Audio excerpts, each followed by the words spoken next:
Kinda Funny Tim, Nick, Kevin, Andy, Blessing. Best friends win. Welcome back to Kinda Funny's Mortal Kombat in review. That's right, we are ranking and reviewing every theatrically released Mortal Kombat movie and Balls of Fury. As always, I'm Tim Gettys, joined by the Nitro Rifle, Andy Cortez. I didn't even want to look at last week's comments. I think we were gonna people are probably real mad at me as I was negative. Sorry, I harshened the mood. My bad. The big dog, Kevin Coelho. I don't get it. I thought it was a pretty good movie. You know what I mean? The new face of video games with the mask, Blessing, Adeoye Jr. This mask really hurts to wear. I don't think you guys understand how.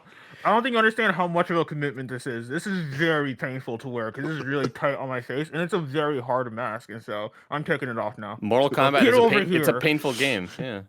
Yeah, and the producer / seducer, Nick Scarpino. What a movie. What a movie. I can't wait. Can't wait to talk about this one with you guys. Let's get into it. This is Kinda Funny's In Review, where each and every week we rank and review 2 different film franchises. Right now, we are closing out Mortal Kombat in review, and we are still cruising through Pixar in review. So go check that out. You can check it out at youtube.com/kindafunny or roosterteeth.com if you want the videos. If you want the audio, search your favorite podcast service for Kinda Funny in review, and we'll be right there for you. If you want to get the show ad-free and watch live as it's being recorded, patreon.com/kindafunny is where you want to be, just like the nanobiologist and Tom Bach did, our Patreon producers that we appreciate so very much. Today, we're brought to you by MeUndies and CFB Box Breaks, but I'll tell you about that later. I have waited way too long to talk about this Mortal Kombat 2021. Runtime of 1 hour and 50 minutes. It was released on April 23rd, 2021 on HBO Max and in theaters. It's directed by Simon McQuaid, who's an Australian filmmaker. McQuaid has a background in making commercials. He's the director of the 2021 reboot of Mortal Kombat. That was his entire Wikipedia entry. I have never seen a Wikipedia entry that short ever. That's amazing. There you go. A budget of $95 million and a box office so far of $19.4 million. And that's pretty good, all things considered. What was the total budget? 95. 95, okay. Yeah, $95 million. Box office so far of 19.4. It's been available internationally in some limited places. And yeah, that's it. Let's start it off with what we thought about Mortal Kombat. Andy Cortez. Man. A lot of absolutely bizarre editing choices, writing choices. Movie is filled with just some really dumb things, and I had so much fun. I was cheering and clapping along, and when the hype moments needed to happen, they were there. The fight scenes were absolutely amazing. They were so fun. It reminds me, especially when we got to the Cabal sequences, really reminded me of what I loved about Days of Future Past and playing with different characters' superpower sets and how to make those fights interesting and just entertaining visually. This movie was so much fun. Kano, did not expect him to be consistently that funny. I thought it was going to get old, and not that it hit 100% of the time. Don't get me wrong. I don't think his lines were always perfect, but he hit way more than he missed for me. I had an absolute blast. It's a fucking goofy movie with really dumb writing, but I had an absolute, I had such a fun time watching it. Kev. I'm kind of shocked that I felt like the visual effects for the $95 million budget, pretty good with the exception of that new character's armor thing, where they're I felt like after the first big fight, they were like, you know what? The rubber one is fine. Let's just keep him in the rubber one. But yeah, I was blown away by how much I enjoyed this movie. It hit really, really hard with the action and the gore, and the stupid lines were plentiful. But for sure, I enjoyed it. I got to watch it early on Wednesday, and then I did not waste the opportunity to watch it again this morning. So if there's a sequel, I'm all in. Blessing. Yeah, I really enjoyed myself. I think this movie is very far from perfect, but it was very fun to watch. Almost similar to the first movie, where it feels like it is trying to come through and adapt MK and make it something that translates to cinema. And actually a lot of inspiration that I'd say this movie takes that is from the first movie, and that's kind of surprising to me because you have all this material that you can take from there have been so many Mortal Kombat games that have come out since the first movie came out, and I feel like there's so much they could have taken from those games, but instead they're like, nah, let's make Shang Tsung say the same thing he said in the first movie, and let's have it be basically a story that is adapted straight from the first movie. Like, it is them talking about the tournament and talking about the rules and doing all that stuff where I'm like, the game's barely touched on the quote unquote rules of Mortal Kombat. That's not shit that really matters that much to the games, but I guess the movies just care so much about making that a thing, and I think it's really funny that we actually never get to the actual Mortal Kombat tournament. This is just a sequel, baby. It's just a movie that is about how the Outworld and Shang Tsung and all of them are trying to subvert the rules, which again, weird direction, but I think it worked out in the final movie because it was really fun to watch, and there's so many different Easter eggs that I appreciated. There's a line early on where they talk about how, I think it's Jax, he's talking to Cole Young about how he took the title from Ed Tobias, and that got a chuckle out of me because I was like, fuck, you guys get what you're doing here, and this is really funny. There's a scene where they're fighting in the temple doing the training where they're doing like the leg sweep thing, and that got a cheer out of me. I thought that was fantastic as a reference. Like, in the first Mortal Kombat game, I used to spam that leg sweep like crazy, and so for Liu Kang to actually spam the leg sweep and have that be a thing, I thought was a magnificent choice. And as watching it as a movie, it's like, this is kind of weird and hokey and whatever, but as somebody who's a fan of the video games, I watched that and I'm like, you nailed it. You did it. I can't believe you guys found a way to bring in this reference, but good for you guys. I really liked what they did with Scorpion and Sub-Zero, making them kind of the center of the movie, because oftentimes they don't really get to be the center of the story, even though they are the two most iconic characters in Mortal Kombat, and so I appreciated them bringing them to the forefront. One of the things I didn't appreciate was Cole Young. I thought Cole Young was unneeded. Like, he was kind of a boring character. He didn't really add that much, and with what the movie was doing with Arcanas, which is another thing that I was like, I don't know if this is needed, but with what they were doing with that, Cole Young's Arcana wasn't that interesting, and I felt like the movie I felt like the movie had enough characters, in fact at times too many characters, to want to try and develop Cole Young. You could have really made any of the other characters the main character. But overall, I had a really fun time. I really hope they greenlight Mortal Kombat 2. And Kevin. Just very quickly, like, I feel like that all that what is it called, the hero's journey stuff, like we could stop doing that. Like, just, I hope the next one is just the tournament. Cole Young's character gets totally rewritten, and he's just, I want him to get killed in the first 5 minutes, just like Johnny Cage in the that'd be Annihilation. Great. Yeah. Or he just becomes Scorpion, because like I don't think we're gonna get that actor portraying Scorpion again in the next one, or if we are, it's gonna only be a couple minutes of it. And it's like, I like Scorpion. I could do with a new Scorpion that is just like, oh, I'm almost as good kind of thing. Nick, what'd you think? I liked it. I liked it a lot, actually. I thought it was. I'm like, to me, this is as good as a Mortal Kombat probably gets. I don't think you need to go beyond this. It was fun. The fighting was fun to watch. I think it was super creative. I loved everything Sub-Zero did. I thought you can tell that a lot of that $95 million budget went toward those ice effects, which I really think they needed to. Could have probably peeled off about $5 million for the better fire effects, because I feel like those were like they were slightly lacking. But actually, I like the Cole character. I like that he's sort of the way that obviously the audience introduced all the rule sets to these things. I like that Sonya and Jax have been like trying to figure this out from the human side for a really long time. And string theory all over the place. Yeah, it's cool. And then, like, you know, and I like the trope of the sort of mark, how if you kill someone, you can get their mark, and then that's how you get your Arcana. I thought it was cool. I mean, like, it's a lot of world building, and it's at parts kind of, you know, it's fantastical, and I think they nailed the vibe. And the fighting was good. I actually, on a personal note, I like how Cole fought. I like that he was more MMA, where he was, instead of like doing more of a traditional like block for things, he was doing a straight up like boxer's block. And when he's fighting Goro, he's like this, and Goro's just pounding it. He's just like kind of coming at him like you would in MMA. So I thought it was cool. And, you know, let us not ever forget Goro from the first movie. Don't ever forget that. And those I won't, Nick. I won't. What was it from the last one, from Annihilation, where it was just like they had one shot of the Mutaro? woman with the arms, Oh. and they're like, Shiva. we can't afford this. You gotta Drop something kill on her her. off fast. Drop the yeah. birdcage.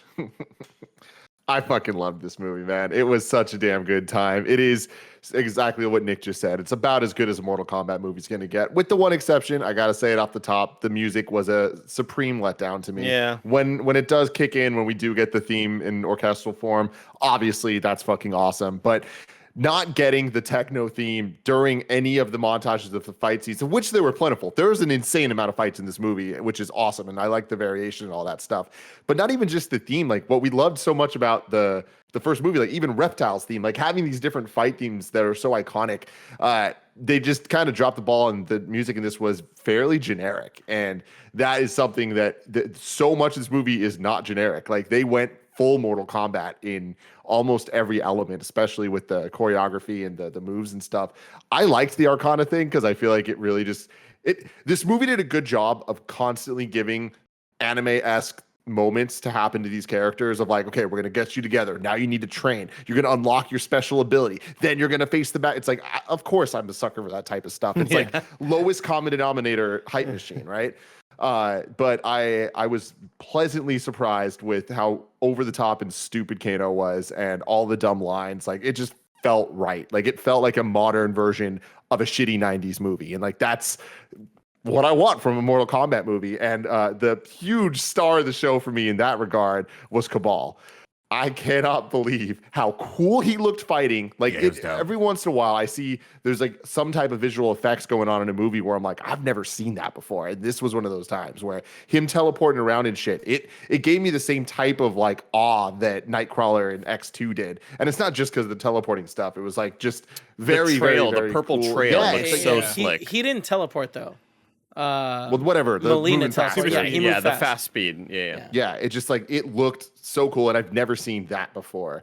And I think that's true with a couple of the different characters and their fighting styles and stuff. I love that they committed to the fatalities and the gore, kind of always having a reason. Like they really went out of their way to make sure that like some of the kills, like the Kung Lao spinning saw kill, was fucking art. That was you know, amazing. I can't believe we saw something like that.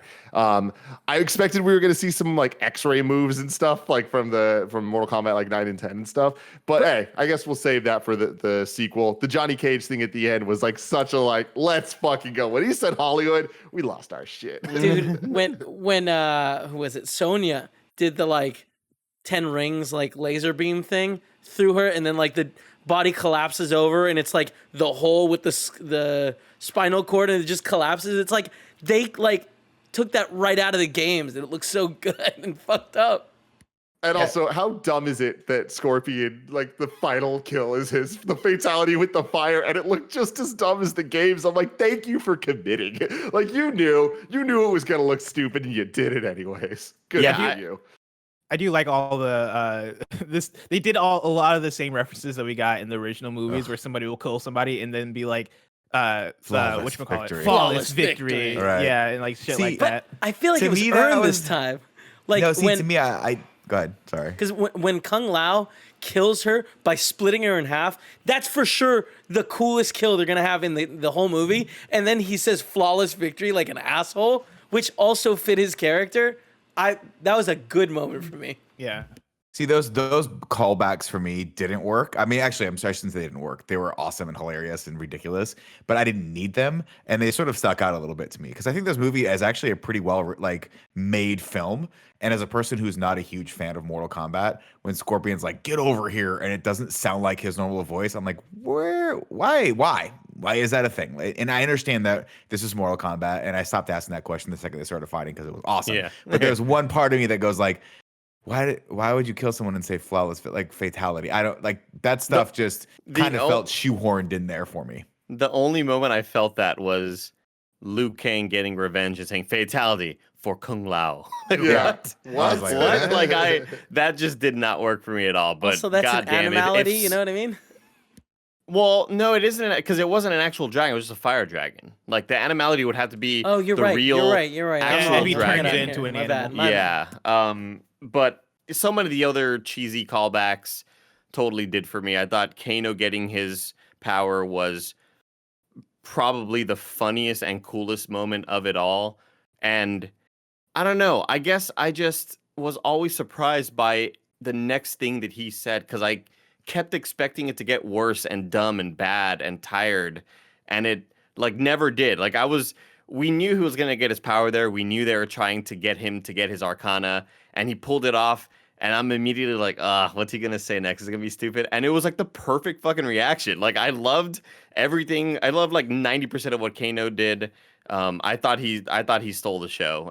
And that intro sequence fight with, I guess it was Reptile Bless. Yeah, the guy who was basically a reptile. They called him another name. I can't remember the name, but Yeah, They called him Reptile Zygoth or Zyroth or some the shit. reptilian Xyloth or something like that. Yeah. Which was hilarious. Like, I love that this movie just didn't give a fuck. They're like, and now he'll face the reptilian Xyloth. It's like, okay, cool. Yeah. I guess that's what's happening now. I will say that any time that they cut to Shang Tsung talking to whoever the fuck he's talking to, it always reminded me of the it always reminded me of Rita Repulsa talking to her goons in Power Rangers.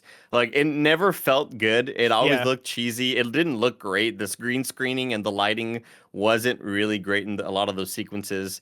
So I was like, all right, just get back to the other stuff. Like I don't really need to see Shang Tsung talking to Cabal and Cabal with his weird ass voice. Yeah, it was. Cabal had a fucking weird voice, but to the point about Shang Tsung, I think it's wild that this version of Shang Tsung was not anywhere near as good as the first movies. Yeah. And it's like everything in this movie should be able to exceed everything in the first movie. Like I don't think that's a too high of a bar. Of course, Shang Tsung in the first movie, iconic. But even this Shang Tsung, anything that this Shang Tsung did that felt anywhere near iconic was inspired by the first one. You know, like him sucking the souls out of people.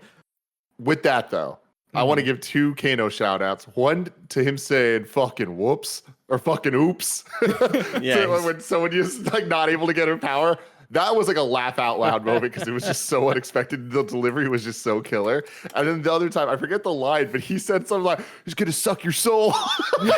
No, that was Cabal. Sucking the soul out of him. That was Okay, it was Cabal Cabal, yeah. fighting Liu Kang, and he's like, "Oh, I love this part. He's gonna suck his soul." Yeah, like I loved Cabal. I love that voice that Yeah. guy did. Really? Yeah, I did. Dude. it was so because he good. had character, and he was just like was totally like it was like he was like homies with Kano back in the day, and was like, oh, I know that guy. I'll go pitch him. I'll give him the hard pitch and like recruit him over to that side. I just thought he was cool. I thought the look of him was cool. I thought everything about him was cool. I'm like, we found out That's the case. we found right? out that he was just a stunt actor. He was mostly like a stunt guy before an actor. So he's not like really acting a whole lot professionally. He's more of a stunt guy.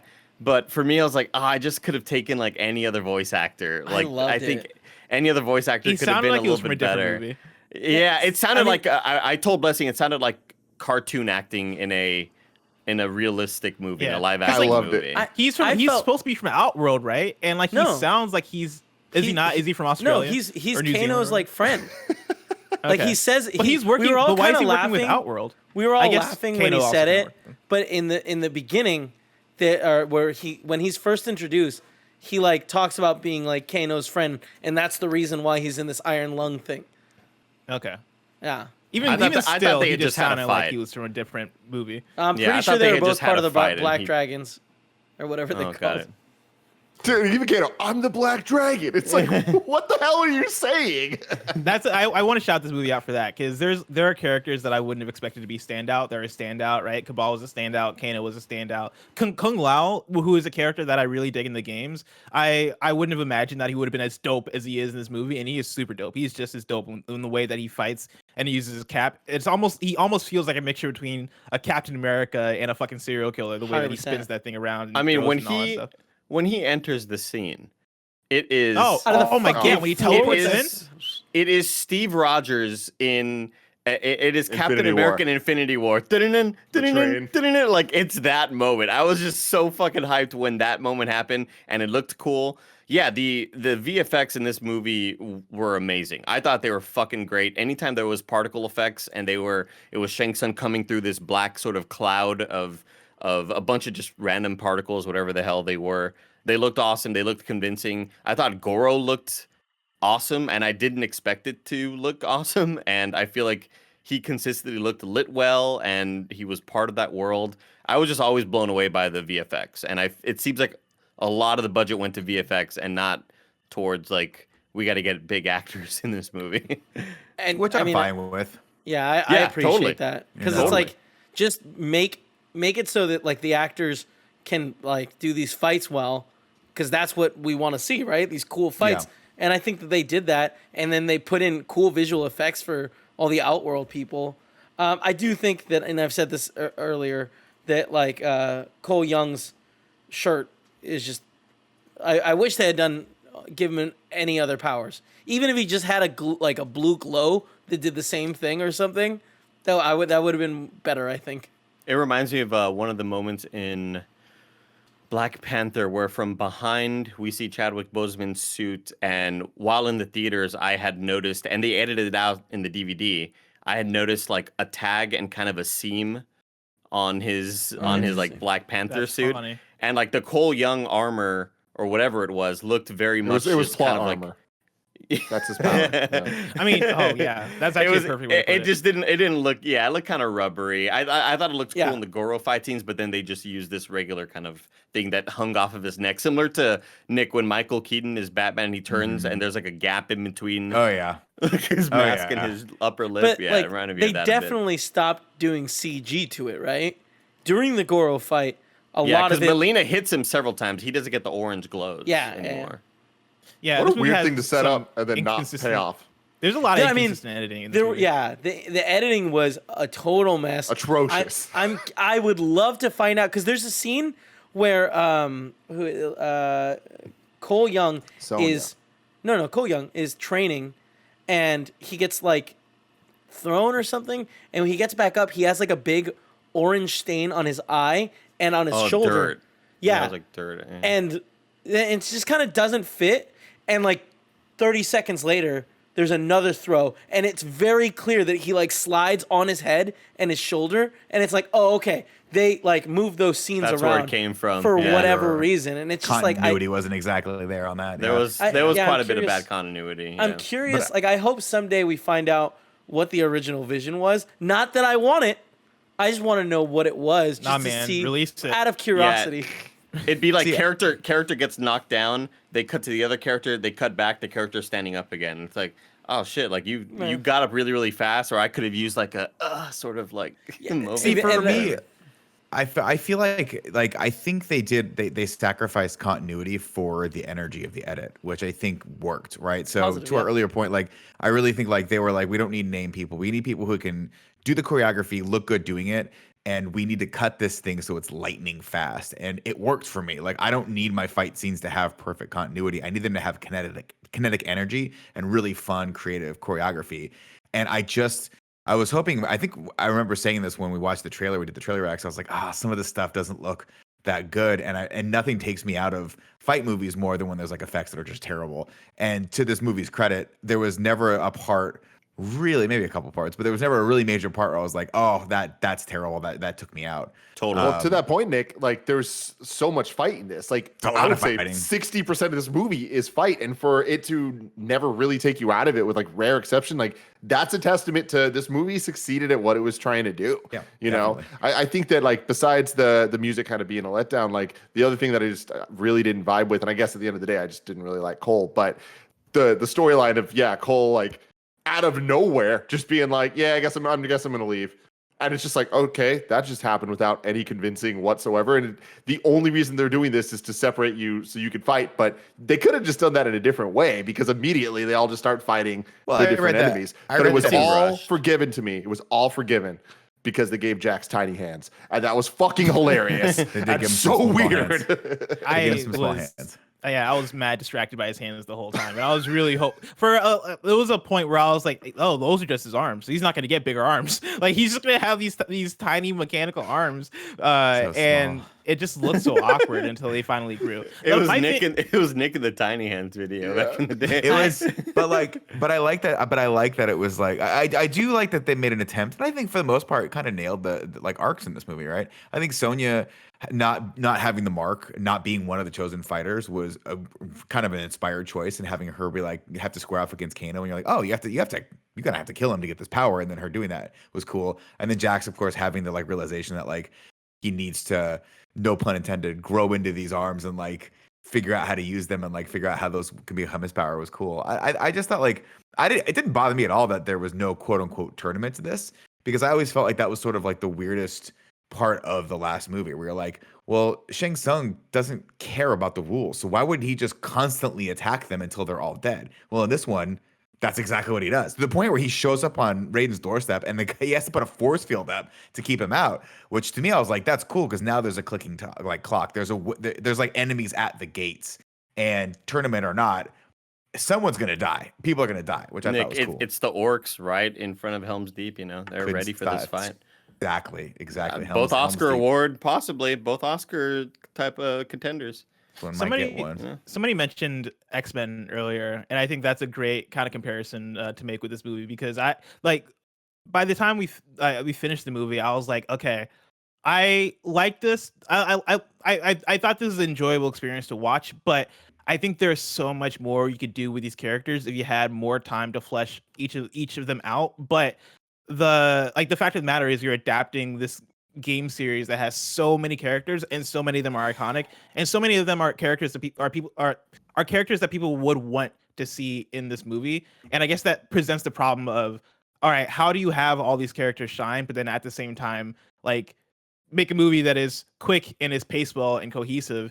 And part of me doesn't like the use of the Arcana as much, because I feel like it takes out a lot of what makes these characters cool. Where when the scene where Kano uses the laser beam was cool in like visual, and was cool in like the way it was delivered and all that stuff, but I think it would have been cooler if the beam came from the fact that maybe he replaced his eye with some sort of weapon, because that's who Kano is, right? Or if Jax had bigger arms because he mechanically engineered them, or had somebody that mechanically engineered them to be cool. Like, the fact that each of these characters get superpowers just because they're chosen to have superpowers, and the superpowers kind of come out of nowhere and have no rhyme or reason to how they get them, to me was one thing that I found disappointing, even though I understand why they felt like they probably needed to do that so we could actually make this movie flow a lot quicker. I do like that Jax, though, they were like, hey, like, he doesn't have arms. We're reaching out to the other realms to figure out how to solve this problem. I thought that was kind of a cool. I was like, oh, right, there's other realms other than Outworld and Earthrealm that could potentially help. And they went and got technology from someone else and did it, which I thought was kind of fun. I think it's kind of like silly that they're pushing this like, oh, you're chosen. They're not. They just like defeat people in battle and like kind of like move up this weird ranking system to be like to the top dogs. But like what, Liu Kang wasn't chosen. Like, he got trained and then was told that guy has the mark, and if you kill him you'll have it, and he did it. You know what I mean? So I feel like in a way anyone can be a fighter and then unlock their Arcana, and if you don't have the Arcana thing, then it is just anyone can go up against these people that do have powers. So you have to like equalize the. It's a big risk, though. Yeah. Big risk. Sure. I mean, can you imagine having to fight Reptile in like a fairway? No, that like doesn't seem smart. Oh, I don't know why I thought fairway like golf. No. Like, a lot of room to move on that fairway. Watch out for the water sand trap. Yeah, I think it was a really wise call to center the story around Scorpion and like just like the family legacy and stuff, and Cole being a descendant of him, like, not a shocker, not a surprise at all. And I'm happy they kind of didn't really play that as like a reveal. They're just kind of like, yeah, it is what it is. But having it be Sub-Zero versus Scorpion in the beginning of the movie and the end of the movie, and while having the middle kind of allow all the rest of the characters, because like Leslie was saying, like, there's a ton of characters, and I was shocked that there were characters we didn't see in the trailer, like Cabal and stuff, that showed up and had as much screen time as they did. But I think that it kind of just gave a good framework to giving us what we want from Mortal Kombat. And sometimes that doesn't necessarily mean following the games exactly, because the game story isn't good either. You know, how dare you? It's just a different type of it's ridiculous. Great, damn it! It's fun as hell. It's fun as hell, but it's not like good. You know? Oh, Mortal Kombat 9 through 11 are great. The stories they're are great. super damn fun, and like, yeah, the time travel shit, it gets ridiculous. The but like, it's because really they know what they're convoluted. doing. They understand in how a to great have fun. way. But Yeah, also, depth to 'em. speaking of convoluted storylines, there is the moment where Sub-Zero gets all his armor knocked off, and it's like, oh shit, he is becoming Noob Saibot, and it's like, oh, there's like something interesting, like see him in another Yeah, he movie looked as a dope as zombie, fuck. yeah. I like if I could have been in the writer's room, I would have been like, look, here's what happens. Okay. Scorpion comes back. He's fighting. At this point, Cole Young does not have his power yet. Cole Young, right? Yeah, Cole Young. Yeah. Okay. Mhm. He doesn't have his power yet. Scorpion comes back to try to fight, try to protect him, try to keep the legacy going. You're my descendant or whatever. Sub-Zero's whooping his ass. Sub-Zero's kind of like incapacitated for it a bit. And then Scorpion's like, fucking like, I'm feeling it. I came back from hell, but this is looking like it's going to be enemy. Cole, fucking stick the dagger in me. I need you to kill me. I need you to take the Scorpion cross and bear it. And because I thought the whole time Cole Young was going to become Scorpion. I thought it was just like, here's his power. That's actually his Arcana. Just kidding. Bam, he's Scorpion. I thought it was going to be this cool reveal at the end. And when it never happened, and Cole Young was just kind of an armor guy with was it like a police baton and Yeah, a nightstick. and a dagger Was of I some thought sort? it was like a sharp weapon. It It looked like one of them was sharp and the other one was He just had like one- a dagger. He had one of Yeah. each, yeah. Yeah, one nightstick and one nightstick with blade. Yeah, interesting. I don't know. I thought that's what was going to happen. I thought he was going to become that was like the new family lineage from now on. He would have been the new Scorpion, similar to like Avatar: Last Airbender. You know, like there's always the next one in line or whatever. Yeah. So I was kind of bummed out by that, but you know, possible sequels will get more Scorpion, which will be cool. And I think they can cast him again, Kevin. I don't think, you know, he might be too old to keep doing that sort of fight choreography, but you can get anybody under that mask. You know, He's chilling in hell. Anyone can wear the mask. yeah, That's how it exactly. works. Are we Let's ready, get to everybody? before we get to the plot. Let me tell you about our sponsors. This episode is brought to you by MeUndies. MeUndies believes that comfort is about more than what's touching your skin. It's about feeling comfortable in your skin. That's why MeUndies sources the softest, most comfortable fabrics imaginable. They have endless styles, and they are available in sizes extra small all the way up to 4XL.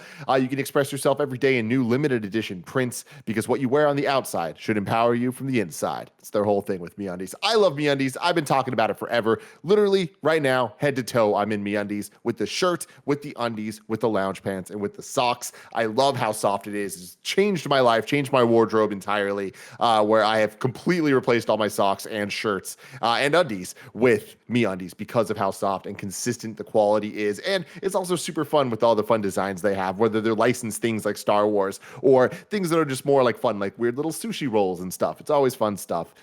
Great to unpack every month and be wowed by whatever was sent. MeUndies has a great offer for you guys. For any first-time purchasers, you can get 15% off and free shipping. They also have a problem-free philosophy when it comes to returns. If you're not satisfied with anything, no caveats, no questions. You're good. They'll exchange it. They'll refund it, whatever you need. Go to MeUndies.com/morning to get 15% off your first order and free shipping. That's MeUndies.com/morning.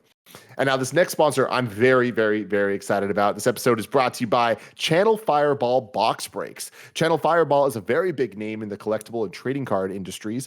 Their new initiative, CFB Box Breaks, involves live streamed pack and box openings. We've talked a lot about this on the different podcasts and in the streams a little bit with Snowbike Mike unboxing Pokemon cards. But how this works is people will purchase a group in a break. We'll use basketball as an example here. Let's say we all buy in. I get all the Cavaliers cards. Greg gets all the Miami Heat cards, etc. The break happens live on Twitch, YouTube, and Facebook. They stream them, and then they do it every Tuesday through Thursday at 1 p.m., Friday and Saturday at 3 p.m.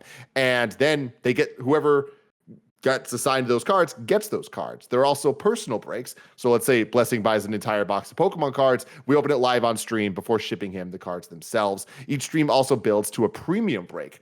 These are usually spicier, more expensive breaks with big hits in them. For example, this Saturday, they're breaking a box of revised Magic the Gathering. Each booster pack is $500, and there are cards worth over $1,000 that you can open in there.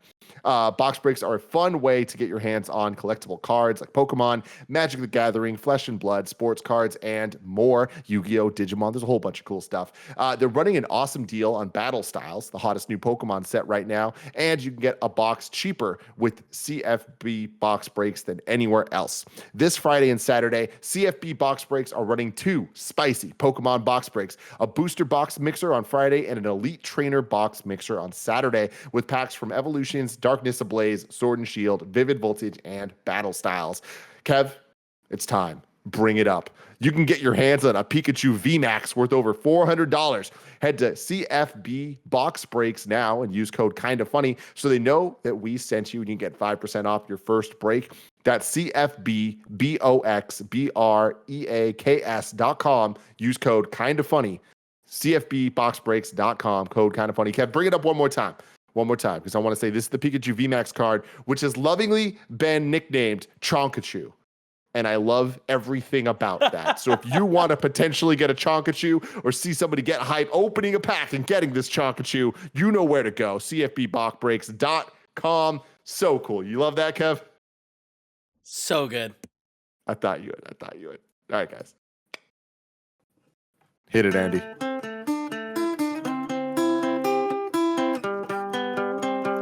Where the blood at?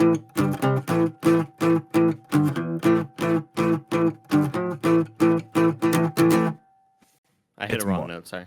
That was great, though. beautiful. That was You really beautiful. nailed that. Beautiful. They better make a Final one. sequel so you can really kind of bring that bad boy out again, because otherwise you're just gonna do it at parties and no one's gonna Yeah. understand it. Mortal Kombat In the 2021. middle of a party. Mortal Kombat. Yeah, the Mortal Meanwhile- Kombat guy's here again. God damn it. Here's how this is gonna go in my brain right now, ladies and gentlemen. That party started off with Fran doing renditions of acoustic music, and then you just hear Andy scream Mortal Kombat from the side, and just totally come over and play over Ethan. And Fran's like, we could. Okay, are you trying to? And all the harmonize people with are me?" like, "Oh, the Mortal Kombat guy's here." And Yeah, Fran's like, Mortal "Damn Kombat. it! I hate when Damn he it." comes and shows me up." Mortal Kombat 2021. I have risen from hell to kill you. Hanzo Hasashi, excuse me, is hanging out with his family, and everything seems pretty good. So he's like, you know what? I'm gonna go for a little bit of water with my cool dragon tattoo birthmark thing. But then By-Hand comes in and starts killing everyone. But when he can't find Hanzo, he starts making ice with his hands and kills Hanzo's wife and child. You're like, oh no, not the kids. And then Hanzo hears his wife scream and runs back to find her and his son frozen in ice, and also, for good measure, stabbed through the heart. Dude. Like, okay, just in case you were wondering, if you thought they were just frozen, you could thaw them out. No, they're dead. This, I think, was such a good tone piece for the movie. Starting off with that brutal of an image of his wife and child frozen was just like, oh fuck! Like they're about to go real. there. Yeah. Real quick before you go on, there's some breaking news that I want to tell you guys. Captain America 4 in the works with Falcon and Winter Soldier showrunner as the writer director. Hell yeah. Yeah. So there you go with Anthony Good Mackie stuff, as yeah. Captain Fuck yeah. America. Fuck Very yeah. cool. Nice. Very cool. He goes ham on a bunch of Sub-Zero's men and then takes his wife's garden knife and fashions a good old-fashioned get over here. When he catches up with By-Hand is meditating on a rock and then starts talking a lot of shit, which Hanzo's like, listen, bro, I don't understand what the fuck you're talking about, but I'm about to fuck your shit up right now. I paraphrase that. I wasn't quite, I wasn't I watching. this kind of when dug was that. I kind of dug that they didn't understand each other's language. Yeah, It was like- great. Yeah, I love usually movies Chinese, would just be like, Japanese. usually movies just make them bilingual because they don't Yep. have time to explain that shit. But Well, Behan, like, By-Hand, I he- think speaks. yeah, Yeah, he's- By-Hand speaks Japanese. yeah. Yeah, Yeah, well, Behan- sure, Behan right? is Scorpion bilingual. didn't. Scorpion isn't bilingual, and so like in the first scene when Behan is talking to his wife, she like stands there and she's like, and then he speaks Yeah. Japanese, and then she's like, oh no, I don't like this at all, and then So it works. is Sub-Zero from Earthrealm or the what, They're what's both from the- Earthrealm, yeah. What's the name of his family? The Lin Kuei, right?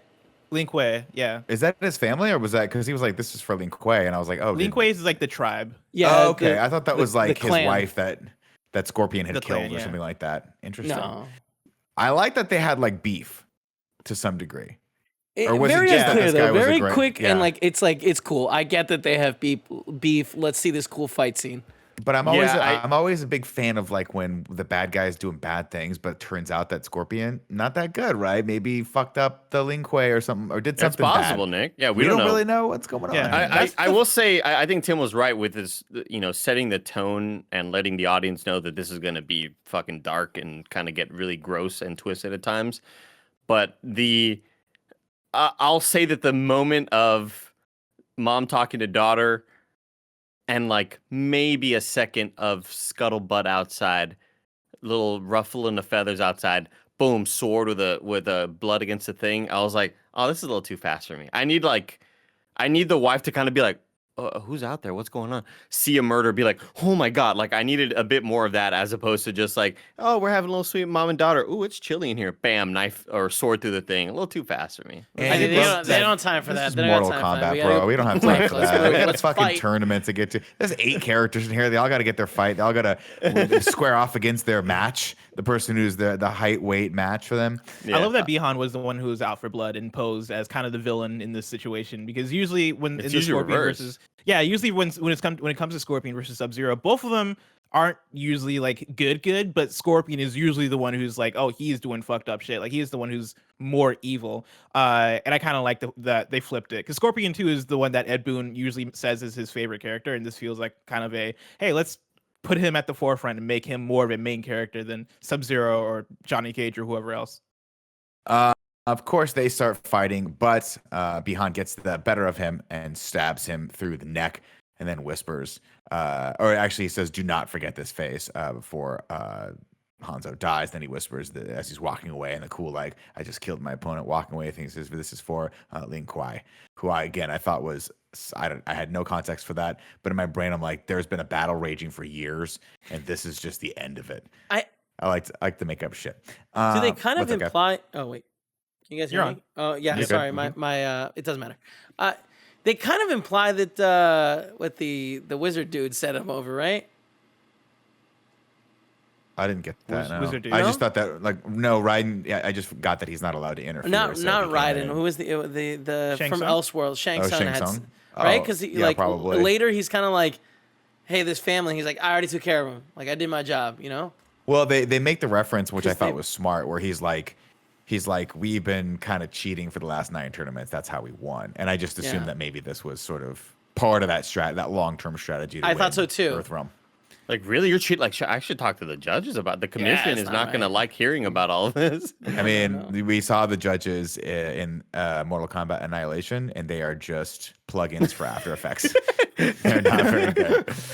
But guess what, guys? Hanzo's not dead. He hears his young baby son crying and tries to crawl over, but as he does, his wounds get the better of him, and he bleeds out. Of course, when he dies, the dragon brand on his arm engulfs him in fire, leaving scorched earth and the knife in his place. This is when Raiden rolls in and picks up Hanzo's knife, and then he hears the baby crying, heads over, scoops it up, and takes it with him to ride the lightning. Earthrealm, quote, is on the verge of catastrophe, or as I like to say it, Kevin, catastrophe. Should it lose one more tournament, the savage realm of Outworld will invade. But ancient prophecies foretell that a new group of champions will be united by the rise of Hanzo Hasashi's blood. Cut to Cole Young getting his hands wrapped in the cool yellow wrap, which is, I like, by the way, that's foreshadowing. I didn't catch that until right now, that they're wrapping it in the same color that his hands will be wrapped in later. Kind of cool. And he's about to fight for $200, and nothing more than that. And his manager's like, listen, man, if you can call it a fight, you have no strategy. You just go in there and you just bang, and you just get your ass kicked most of the time, or you just, you're taking a lot of damage. So I'm saying you should be a little bit more strategic. And then he says, who's your corner person? And of course, Cole's like, well, my daughter's going to be my corner person. And he's like, I don't know if that's smart. Does she know a lot about fighting? And he goes, yeah, but I'm getting paid $200. So Yeah, she's yes. going to basically just give me water. And that's pretty much it. If I want Best a corner advice person, ever. Do an uppercut. do an uppercut. Let's hope that comes back later at the movie. Everything does.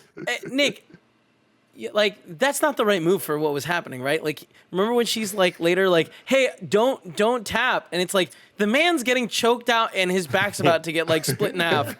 No, like he so should have. he No. was in a terrible spot, and the ref should have stopped right when he was putting a crucifix, and the guy was fucking just down elbowing his forehead to death. That's basically in UFC. If a ref saw that, the ref would step in and stop the fight. Or the second that he is kind of being choked out that way, and you see him kind of do like I'm fading away look. Yeah. That's where you're like, all right, he's out. He's fucking like we got to call this And right instead, now. Well, it's funny his daughter is like, "Don't tap, keep fighting." No, that's first off, you're not getting out of that. Second off, he actually, ironically enough, I don't know if it was I think they meant it as a choke, but it's actually more of a neck crank. So the idea is you tap crank. to pain. Yeah, it hurts so bad that you're just basically. I believe I could get out of it. You're cranking. I believe I could get out of it. And I'll you tell you take what, off Andy, your I shoe. actually know how to do that neck crank. So I am more than happy to do that for you. I think it's like a modified twister. So Bring it on. take off your left shoe. God, you Put one glove on your right hand, and we'll go. I thought this was an interesting call too, and earlier I was saying it was a good tone piece to have the Sub-Zero freeze the family, but having this like UFC like cage fight happening where it's like these are just mortals, like these are just humans beating the living fuck out of each other and Mortals having a doing fight combat. that it's mortals doing combat, but like it was brutal as all hell. Like I thought that was like pretty cool because I really feel like they were setting the standards of like, yo, we're going this hard this early with just dudes. Like we're about to then add, spinny fucking hats and stuff, and it's gonna get even crazier. Speaking of adding some crazy stuff over in Outworld, Shang Tsung orders Bihan, who is now Sub-Zero, to kill Earth's champions before they get a chance to compete in the tournament. And he's like, "Isn't that cheating?" He goes, "Kevin, as long as Raiden doesn't find out, no one's gonna know. We're gonna win." How lame was it when he called himself Sub-Zero? Also, it's like he's been alive for it seems like hundreds of years, Centuries, and like yeah. he's clearly changing his name this time. Like, come on, get out of here! Listen, All right, man, Sub-Zero. Every great artist has to remember Garth Brooks. Everyone's like, "We love you, Garth Brooks, but what have you done for us lately?" And he's like, "I'm gonna come out as a whole different character." And everyone's like, "We hate this. Go back to Garth Brooks." Remember that? Oh, you're talking about with the black hair. Yeah, it was terrible. God. It was terrible. Oh God. Shout out to every character in this movie saying their name or having their name said by somebody like way Yes. too many times. Like how many times was Kano said in this movie? A lot. My favorite part was when I think it was Jax looking at Raiden going, but Lord Raiden. Yeah, totally. So funny. That shit made me laugh so hard. Let's see. After the fight, of course, Emily tells Cole, "Hey, you should have used the uppercut," and then gives him a string bracelet. And Jax comes in to introduce himself. He asks Cole about his cool dragon tattoo, and Emily's like, "Oh, it's not a tattoo. It's actually a birthmark. He's had it since birth." And Jax is like, "Yeah, this is the guy, right?" And then Cole and his family head out to ice cream and get snow instead as Sub-Zero materializes to attack. Jax, of course, pulls up and saves them and tells them he's been chosen to fight in Mortal Kombat. And he's like, "What's Mortal Kombat?" He's like, "Oh, go find Sonya. She'll tell you exactly what that is. Right now, I got to rip out." Of course, they turn around and they spot Sub-Zero. And so Jax is like, "Listen, take the car. I'm going to take the shotgun. And I'm going to shotgun blast Sub-Zero to the don't. face," God. which Did it- definitely Like, does there's- not you work could out do- for him. You could do something better. Did anybody think he was making it out of this scene with his arms?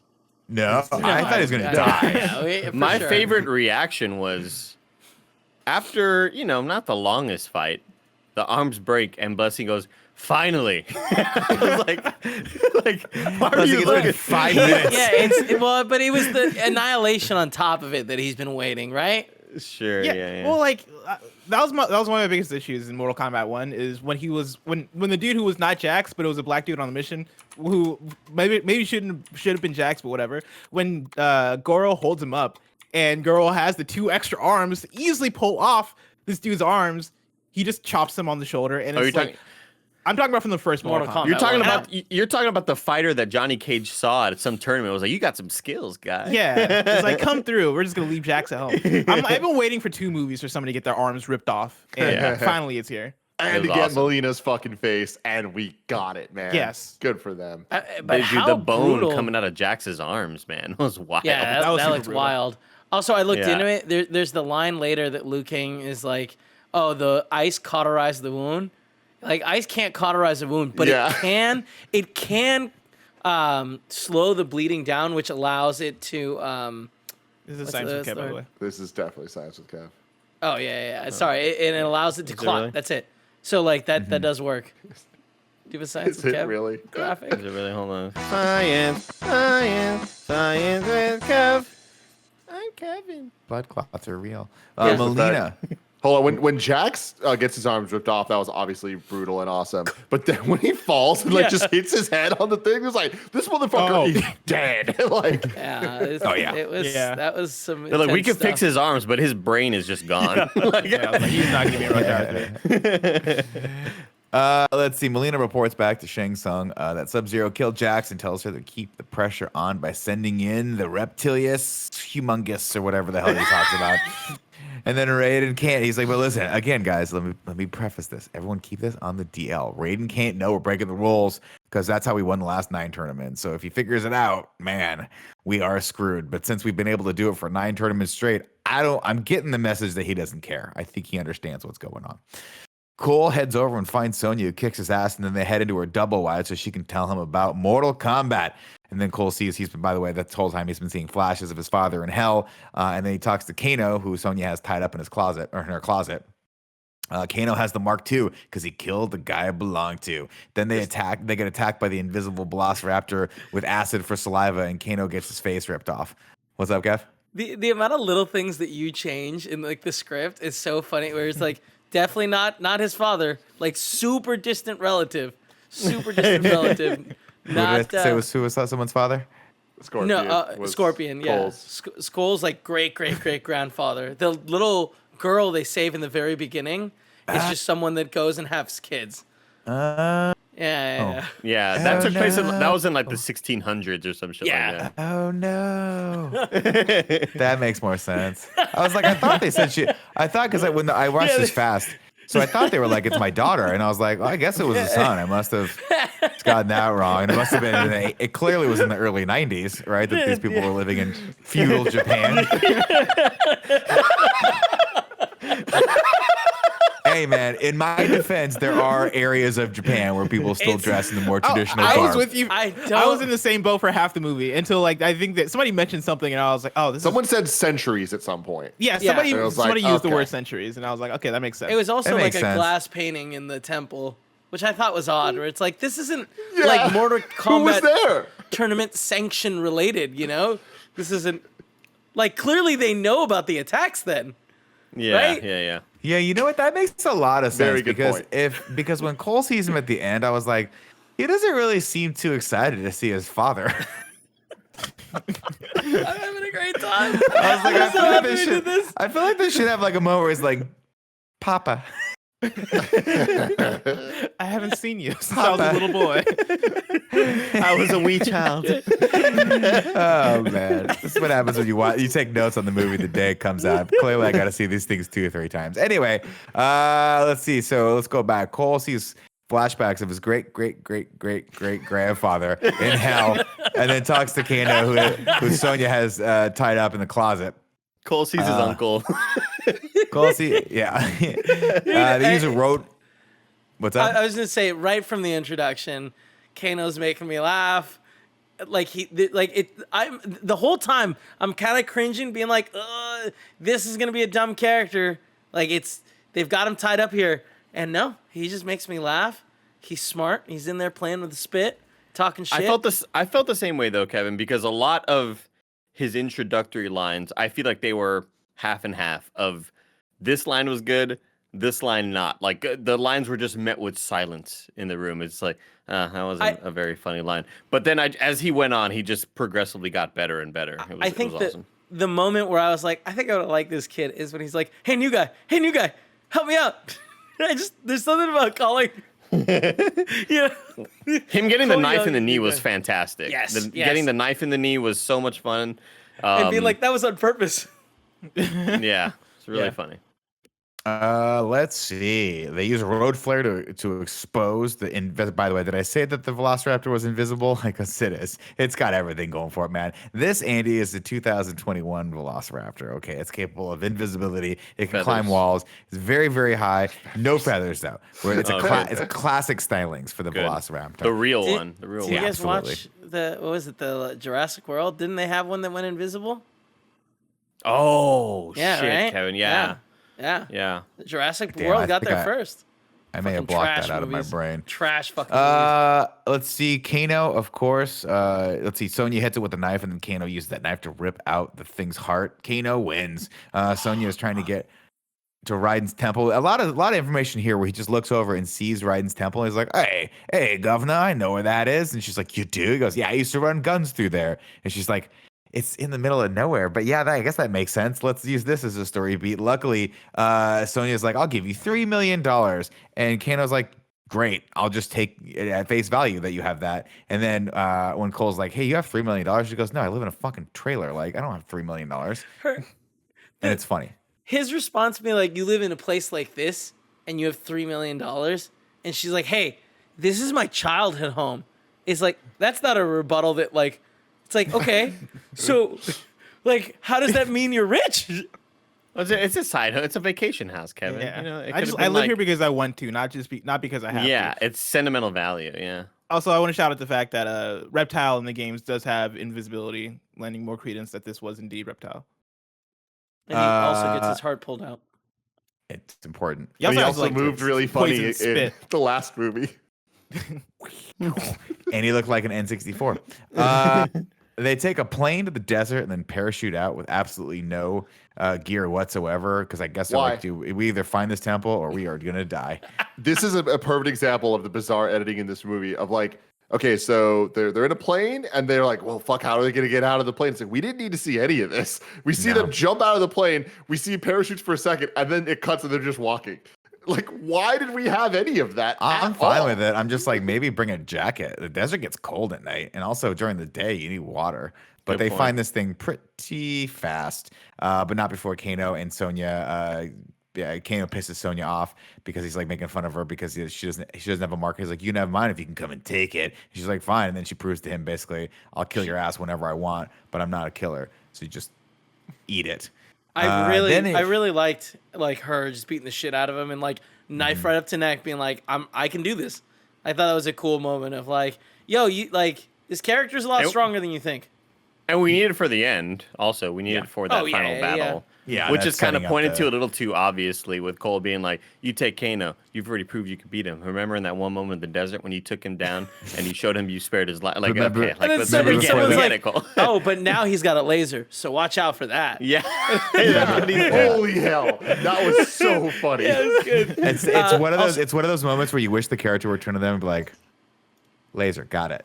Thank you for Yeah. thank you for explaining that to me, everyone." Right, forgot about it. Forgot about the laser. How could I forget about the fucking laser from his right eye? Have you guys heard of the Egyptian the theory that the Egyptians made it to the Grand Canyon like a long ass time ago? What the fuck, Kevin?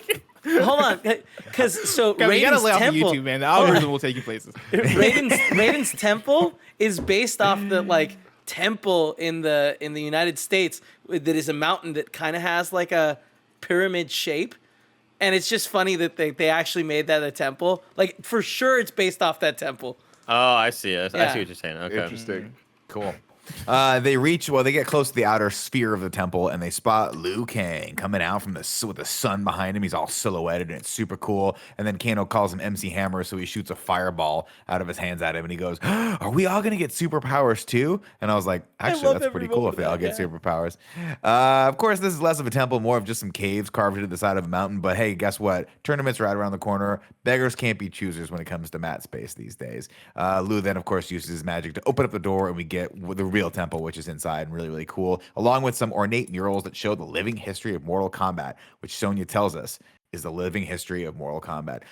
Cole spots a painting of Scorpion, his great uncle, and a flash of Hanzo in hell, making his cool, like with the tether forming. So he's like trying to figure out how to make his weapon again as he's going to make his way back from hell.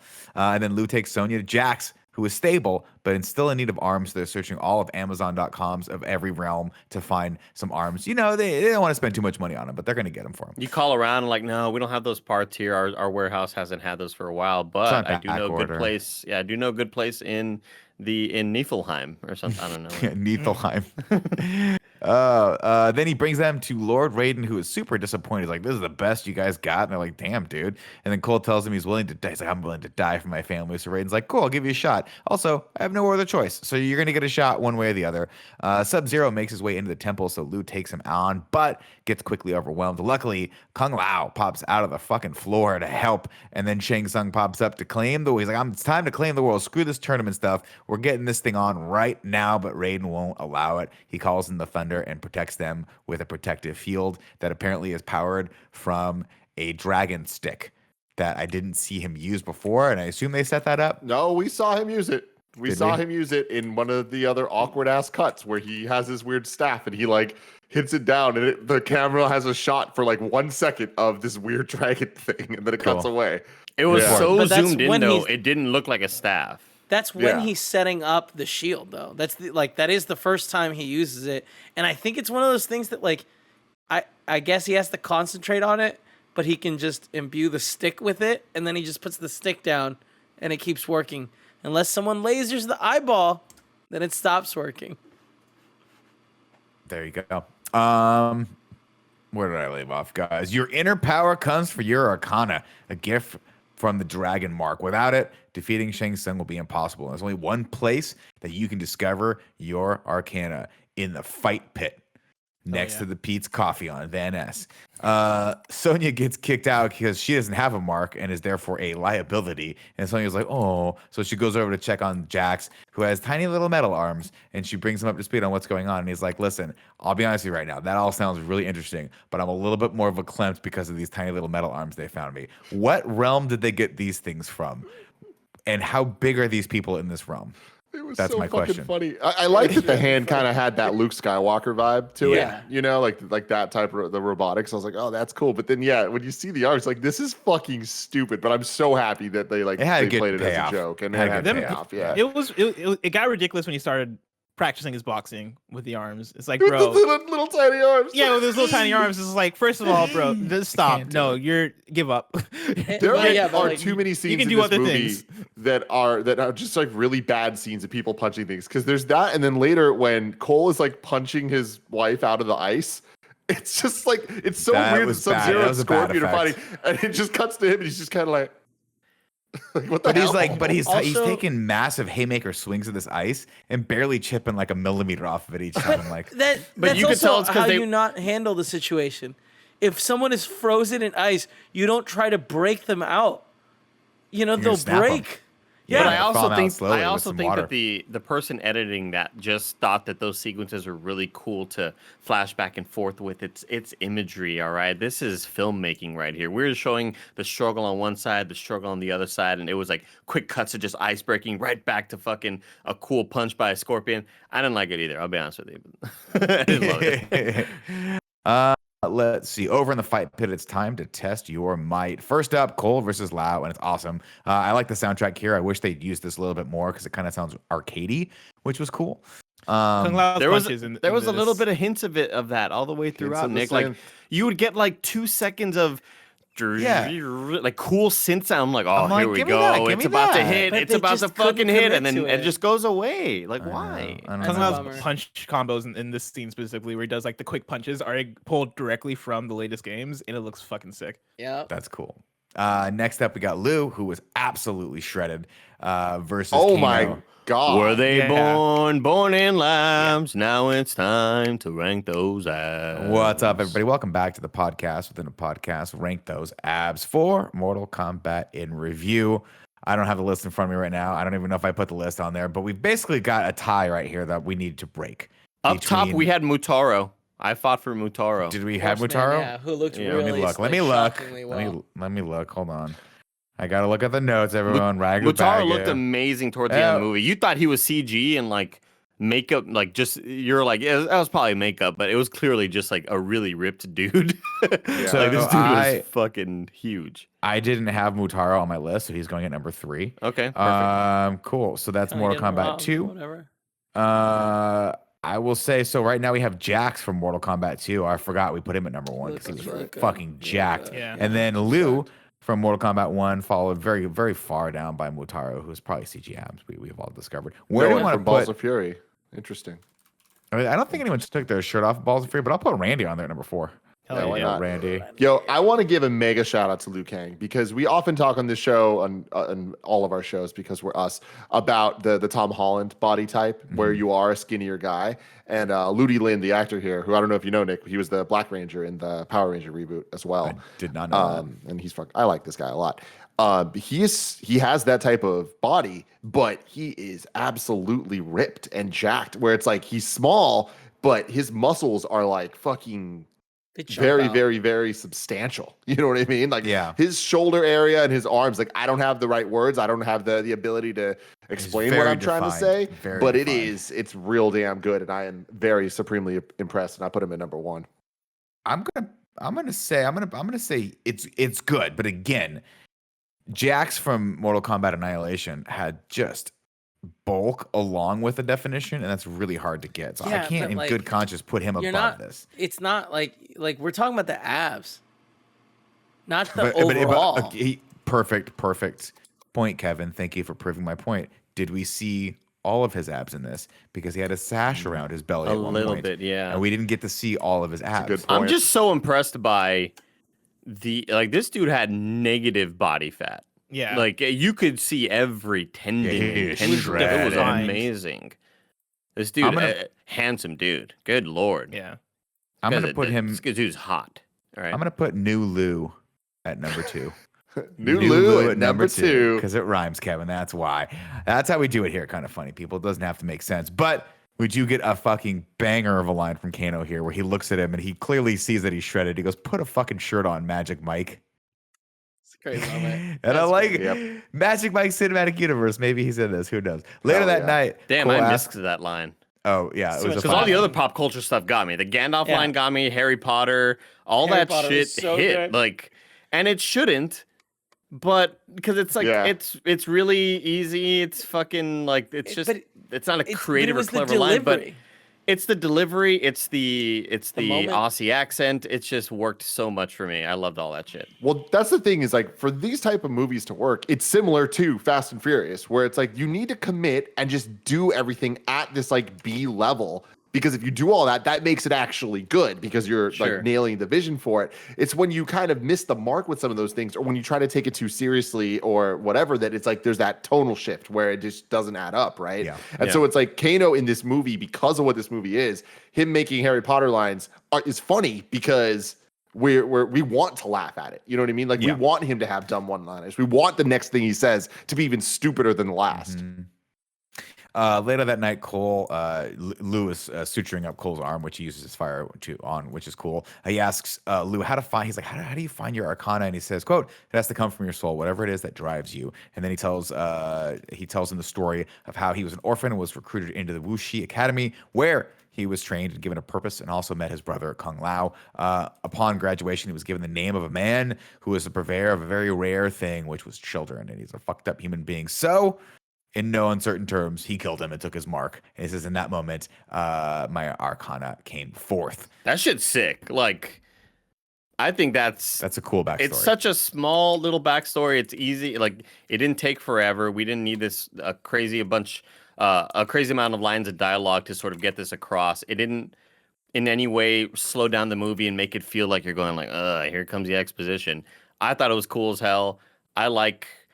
I'm on the opposite side of it where I really dug the whole Arcana stuff, and that being the way that he got it in a way it's just so valiant and cool.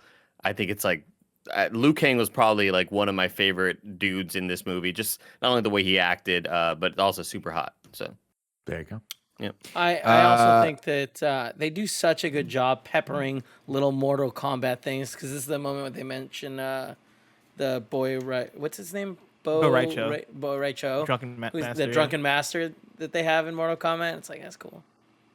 Oh, I didn't catch that. That's cool. Jax trains with his new metal arms, but he can't get the hang of them and is really depressed. Sonya tells him about her. She says, "Remember the first day of our training where you made me run like 20 miles? She says, all I wanted was your approval."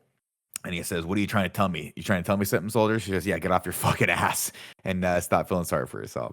And they eat dinner that night, and Kano is a dick to Lao. So Lao lays it out to him. He says, quote, "Combat takes intelligence. You're like a dog."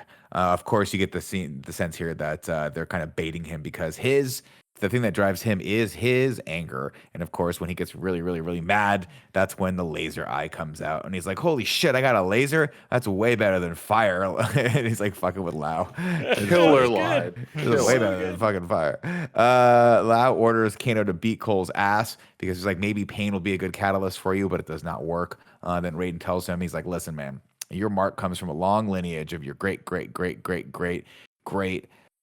cousin on your mother's side, who is who Former had that roommate. mark. The If you Spaceballs. embarrass Nick, he needs to turn it around and just be I'm like, not embarrassed. I'm not embarrassed it's at all. dumb. I'm not dumb for misunderstanding. I was watching the movie, taking notes, eating a sandwich, and also doing push-ups. Okay, What I kind of got a sandwich? I got a little many did you do?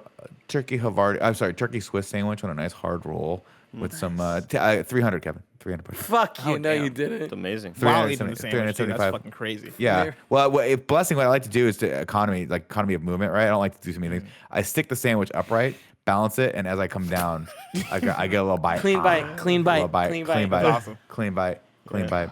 Okay. All right. Okay. Tim, why Tim lets me talk at all is beyond me. But That's either fun. way, I mean, that's a great way to gain calories while burning them at the same time. It's dope. it's a net neutral. Raiden's like, listen, dude, you're great. You come from a lineage of Hanzo Hasashi, and when he was defeated, he descended to the Nether Realm, otherwise known as Hell, to endlessly search for revenge, which might be the coolest thing anyone's ever said. I'd be like, man, my great cousin on my mother's side was a fucking badass.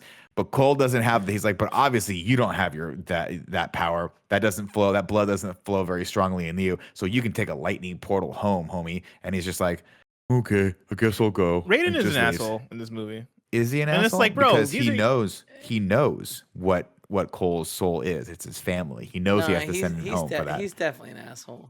He was an asshole to them when Yeah. they arrived too. Like, he broke them all electrocuted down. Kano, which I Well, get it, but him skipping Kano and Kano being like, wait, do me. And then we get the lightning. And then there's one of those awkward cuts when all of a sudden you go back and Kano's just standing up being like, what did I miss? And it's like, well, you definitely missed the part where you stand up, my dude. Mhm. So anyway, Cole's like, I guess I'll go home. And everyone's like, okay. Then Shang Tsung over on Outworld gathers his warriors. We got Cabal, Nitara, Melina, and General Raiko. Is that how you say it? Rico? yeah, Raiko. Dude, who gives a shit? What a He useless. sucked. Yeah. And I was telling Tim, it's likely because we got to save some cooler, other villains for the rest of the other movies. Yeah, hopefully we'll make more sequels. Let's get cooler characters from the roster in because this dude was just totally filler. Yeah, Melina, this is definitely Melina's DC character. Melina's very well known. Cabal is very well known. This dude is just like, even the the way he was emoting and like he just looked like fucking silly. This dude. I don't even know what He game he did, came though. in. I know he was in one of the games, but I can't even. Mortal Kombat 4. Yeah, no, they really dug to the bottom of the barrel for this guy. But it's one of those things he gave us a cool, death. Like, when he Sure, died. I don't it's like face fucking- pounded in by I Jax. loved it. That was intense. Of course, we also get introduced to Prince Goro here, who rolls in. You're thinking, how could these guys possibly lose? This is a fucking dream team right here. Then Cabal's like, hey, governor, I know Kano. We went to the same parochial school together. I could probably get him up over on our side. And Shang Tsung's like, you know what? It's worth a shot. So Kano blasts. He goes over and he talks to him, and he's like, I'll give you money. And Kano's like, sold. That was an easy negotiation. So he goes, because he's on the inside of the thing, and he blasts the eye of Raiden's dragon staff and blows it up and lets everyone in. Meanwhile, Cole heads over to his barn and discovers, oh my God, I've got a Prince Goro infestation in here. And then Shang Tsung yells, finish them. And everyone starts fighting in the traditional, hey, everyone, make sure you line up and find the appropriate person for you. See if you can get someone that's your height, weight, power equivalent Yeah. to make sure we have even matches, because this is a tournament and tournaments are important. And it'll look cool aesthetically, Absolutely. Sonya gets stabbed by Asai, but Melina doesn't bother killing her because her death has no worth. She looks at the blood. She's like, you're not one of us. your death has no worth to me. I'm gonna leave. I'd be like, you might want to kill her anyway because she's still helping everyone out. But whatever. Of course, Kano has no such problem and tries to kill her with a giant statue in his laser eye. Lau squares off against Natara, who he rides into the ground and then splits in half with his metal helmet and then says, "Flawless victory." And I'm like, that is a flawless victory. Amazing. Best death of the Incredible. movie. 100%. They nailed it. I wasn't expecting to see the gore quite that graphic. Like, I knew it was going to be bloody. I knew we were going to see all sorts of shit. I mean, obviously, in the trailer, we see Jax's arms explode. But I wasn't expecting to see the video game level of, let's see the actual human anatomy cut in half. That was pretty fucking wild. But it was awesome. It was cool shit, and I think Kung Lao, I'm really sad that he is no longer with us. Rest in peace. A real Yeah, bummer that same. they just kill him like that. Real Yeah. bummer. Someone he didn't even had get a to die, fight. guys. He just gets force pulled over, and then his soul gets sucked out of him. He went out the Yeah. coolest way, though. This is Mortal Kombat, guys. This I mean, isn't just normal him getting his combat. soul sucked out of him, I think maybe gives some hope that he might come back. You know, maybe once that he how it defeats works? Shang Tsung. Does the I mean, body they make stay their like own fresh? rules. It's Like when- never yeah. confessed. Scorpion came back from hell. Bless. I think it's like That's true. I think it's like when you kill Shang Tsung, you're on the operating table, you're doing the autopsy on Shang Tsung. Like, oh, Kung Lao's soul. We just it's under here. Let Like, me I get it forget. Oh, It's and a down penny. here. It's How do you get the I penny forget in what there? happened. I forget what happened in Mortal Kombat. I think it was 10, where basically like half the characters turned into fucking zombies because yeah. their souls were taken or whatever. I That's forget the cool. exact series of events, but I think there's a chance that we see Kung Lao again or some form of Kung Lao because he was dope as fuck. Also- Of course. Go ahead. I'm jumping forward now to the Kung Lao's death. Like, we haven't gotten there yet, have we? I mean, you were about to, but We're about we can go to that. That's fine. I mean, I feel like Raiden definitely could have helped. Or He's not Any supposed to. of them intervene. could- They all stood there there were and plenty of watched. options. Yeah. At one point, Cole Young, I think, stops the Liu Kang. well, because Like, he Liu knows Kang's, he like, needs to run- bring Liu Kang back with him. But I mean, like Liu Kang, like they could have done a little bit more. Is all I'm saying. Are we out of order right now? Because didn't Kung We Lao's are. death happen before? We got a lot. We got a lot. Yeah. to Yeah, go. yeah, we're way. Okay, well, let's go in chronological order so we don't confuse the kids at home. Cole, meanwhile, is getting his ass handed to him while his family watches until his wife's like, you know what? I got this, and grabs an axe and then fucking just does an axe right to Goro's kidneys. And then Good hit. Goro's like, what? And then chases after him. And I liked the effect here where he like slams, like starts hitting the axe in the car and then slams it. I was like, oh, this actually looks pretty cool. And then of course, Cole seeing his family in danger, that is the thing that triggers his Arcana, which forms cool golden armor around him that absorbs energy. And then for no reason whatsoever, it also gives him two almost matching nightsticks. Like one's the nightstick and one's the blade nightstick. And I just been like this. It's cool and all, but I feel like two blade nightsticks would be like more Just useful. give me blades. Yeah. You know, I- this is like, I'm not trying to fucking save anyone here. I'm mostly going to kill someone, and blades seem to be very helpful. For that. What I thought the I'd like power to- was going to be was sort of a what's his name from First Class, the dude who Havoc? dies, who should never die. Colossus? Oh, No, Darwin. Darwin, yeah. I thought it was going to be a Darwin type superhero power where the more duress he's under, the more sort of defense the suit starts giving him, the Right. more sort of like it feels like it needs to hop in and kind of intervene. So I thought like after the blade things had happened and we see his arms kind of get bigger and bulkier. And then I thought maybe he would take another hit and then like it would create some other thing. I thought it was going to keep on kind of having this reactive effect, but it was like, no, we're giving you a nightstick and a blade. That's all you get, Cole. All right. And your I- wife.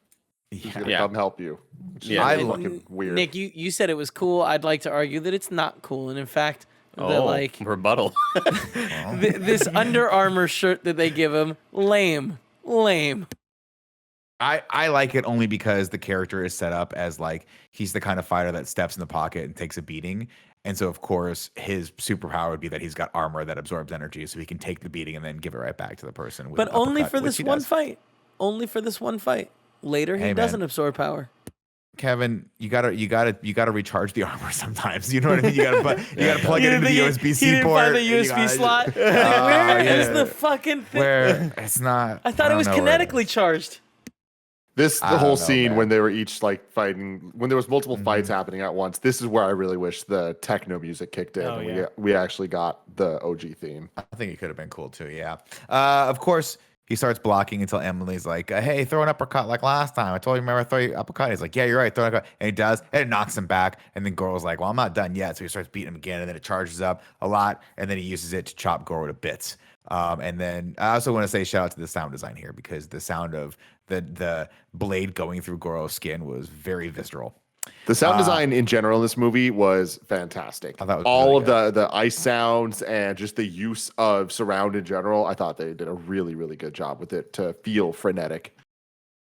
Jax tries to lift the rock off of Sonya, but fails at first. Then he musters up all of his courage and strength and tries again, and his arms take it upon themselves to upgrade to 18 times the size. And now they look cool.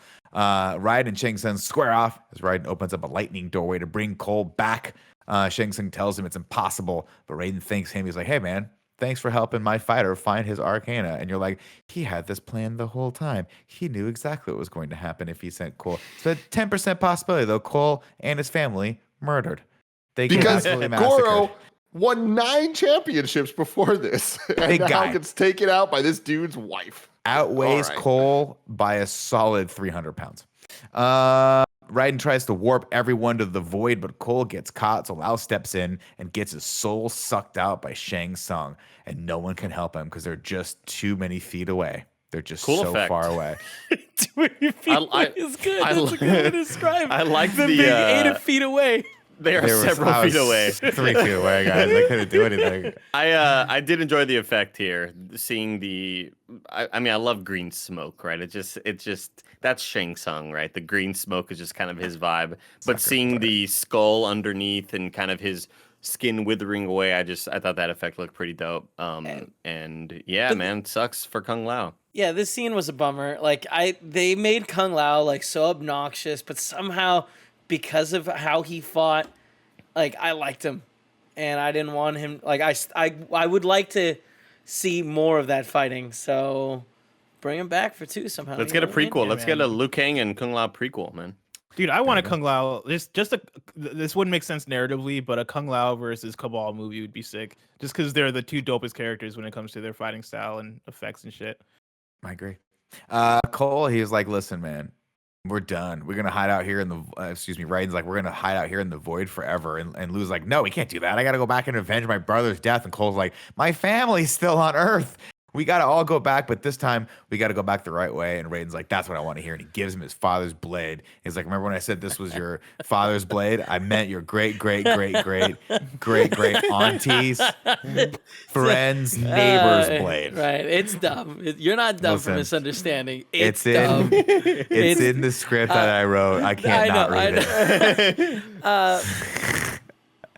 I didn't like the random inconsistencies, and I get that they weren't family, but Liu Kang, every time he talked about Kung Lao. Kung Lao, was like, said my brother cousin, once. my brother, my friend. They were No. in love. They were in love, and No, it's like, you they were could have showed lovers. that. They You were didn't have banging. to hide it. Fine You with didn't it. have He's to okay hide fine with it. it. Love Don't is be love. Watch it. embarrassed. Be like, He I'd said watch it. he was said like, brother no- in a way that like, you know, we're I'm with homies. Andy. Like we are Mm-hmm. like similar to Vin Diesel and The Rock. They may not look, always agree, but they are brothers. I'm just Okay. saying, he was They're at like, the barbecue. Kung Lao died. The world is over, and it's like, dude, you'll find love again. It's okay, you know.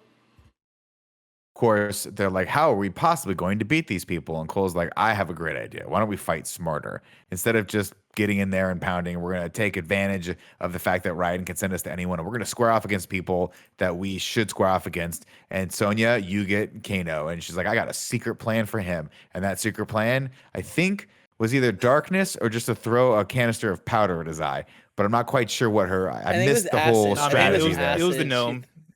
Was it the garden gnome? It Either was way, the she garden takes his gnome. ass out with a garden gnome and then gets her cool mark. And she's like, Andy, can Let's you do it for go. me? Can you do me the Yeah. original Raiden? Well, yeah, it's because she stuck the garden gnome in his eye, and she's like, garden gnomes? I don't think so. Exactly what it was. how But good what did so she throw much. at his eye, though? What did she throw at his eye? It was acid. It looked like a little vial of acid. Why does she have a Acid in vial of there? acid? In the You restroom? know, Nah, Yeah, man, you- she's on your blade. gets rid She's of gotta have acne and acid on her. stuff. Touch was I weird. loved this moment in the blades. movie, though, of like them all being sent to fight different people and just how stupid it all is. And I just think they did a really good job of like kicking ass at being Mortal Kombat. At I that agree. point. Well, I also I wanted think- to give. So I want to give a shout out to the fact that I just got that her name was Sonya Blade and she fights with knives. A lot. Didn't catch that one. Sorry, Okay. Kevin. That was not worth interrupting you. What were you No, gonna say? I was gonna say like I thought that there were two cool things that happened in this. One, the fact that like suddenly it is like, hey, they're in their arenas, 1v1 fights, and like so we suddenly get that like they're on a fucking bridge or they're in the middle of a temple, and it very much is reminiscent of the game. And the other thing that I really enjoy is they were like, hey, Raiden, can you teleport anyone anywhere? All right, let's just pull people out of situations and just stick them in randomly. Teleport him to fucking space and have him suffocate. Right? So easy. That would have solved everything.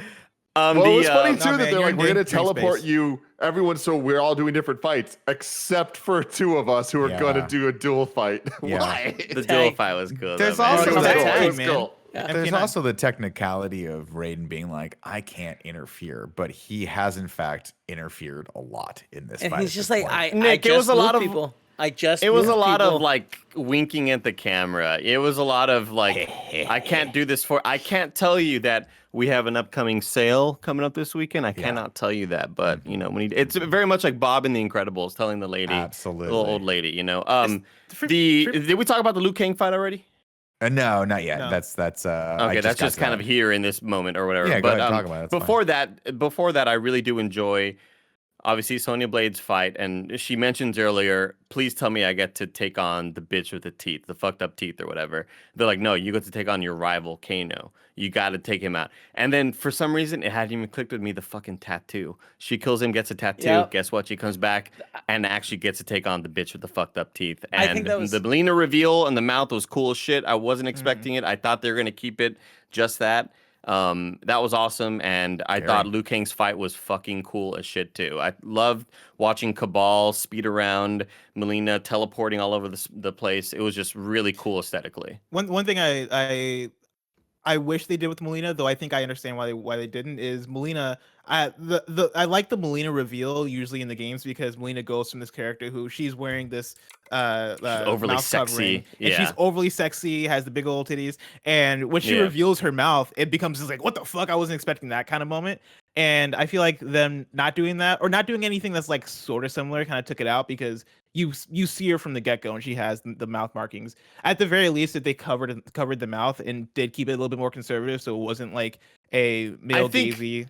I do think this reveal though was similar to that reveal. Like I think it's like this movie's version of, we saw this in the trailer. We know that's Melina. Her teeth are really, really sharp. Damn, she doesn't have the big ass mouth though, similar to like how Baraka has it. That's kind of lame, whatever. And then when the actual thing happens, I kind of popped and I was like, that's fucking sick. I wasn't expecting them to do that. And she looked ugly as shit. It was terrifying, but still super hot. Like she was, yeah. She got it going for me.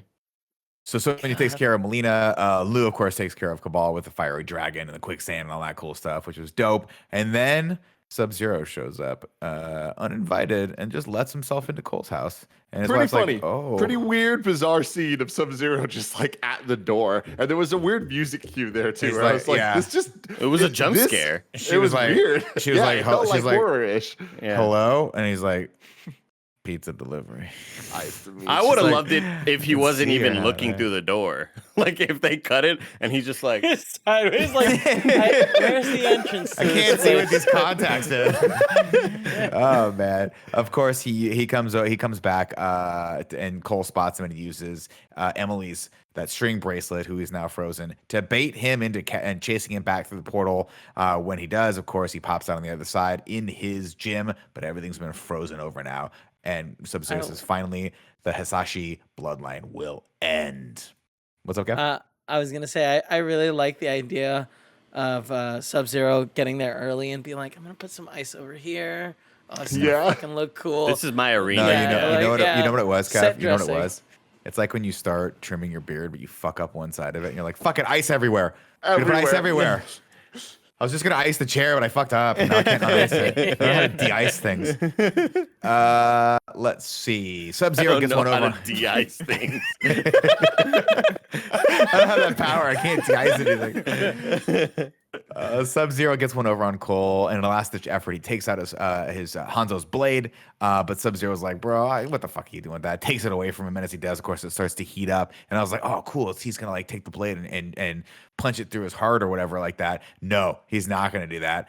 Before you know it, one of the tethers from Scorpion pierces through his bicep, and you just hear, "Get over here!" And it's a cool reveal because the camera just pans left, and you see him back there as a rack focus happens, and it just pulls his ass over to him. And I'm it getting is goosebumps right now. on. And the fucking You also music hear kicks in. dun dun dun dun dun dun. I'm like, holy fuck, they're starting doing it. it. And they and he says- stopped, and they stopped the music did. then. And it's like, what do you think? Like, you could have been at a solid 7.5 if you had this. Instead, 7.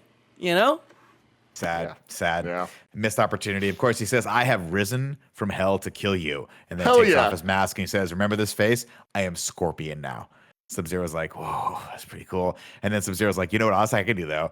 Again, I can't de-ice anything, but I can make a sword out of ice." And he goes, he makes a sword out of it. Fucking cool. While Cole's over there trying to punch dance his fucking family out of the ice. Clearly dead, by the way. This family's been in ice for a solid hour. Their hearts have been stopped for a while now. Then Cole and Scorpion square off against him.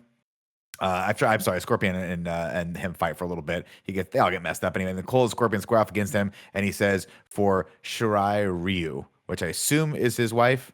No, it's that's his it's clan. Clan. That's his clan. Okay. Yeah. I'm so lost on all of this It's stuff. I okay. It's okay. apologize. You're doing great. We're all really proud of you.